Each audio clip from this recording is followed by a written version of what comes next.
আসসালামু আলাইকুম। আমাদের দেশে তেলের দাম বাড়ছে। ডিজেল পার লিটারে 15 টাকা দাম বাড়ছে।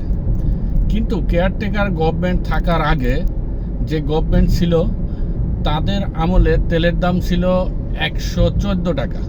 কেয়ারটেকার সরকার এসে 14 টাকা দাম কমাইছে। কিন্তু তখন কি দূরপাল্লার বাসের ভাড়া কি কম ছিল না কমাইছে? এখন যখন 15 টাকা পার লিটারে বাড়ছে, এখন বাস মালিক সমিতি যারা আছে ওখান থেকে নোটিশ দেওয়া হয়েছে গভর্নমেন্টকে যেন পার কিলোমিটার 4 টাকা ভাড়া বাড়ানো হয়।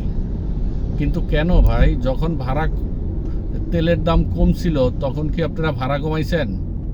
কমান নাই। আর আজকে বাড়ছে দেখে আপনারা একেবারে বাড়ানোর জন্য পাগল হয়ে গেছেন। এটাই হলো আমাদের বাংলাদেশ। এভাবেই মেনে আমাদের চলতে হয়, ঠিক আছে? কারণ আমরা তো গ্রামের বাড়ি যাই, আমরা বুঝি ভাড়া কি। ঠিক আছে, আল্লাহ হাফেজ।